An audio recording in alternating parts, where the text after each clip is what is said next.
Inilah tata cara memasak dengan magicom,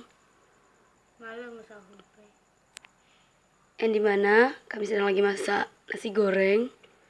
Pertama, kita panasin minyak, terus taruh bawang.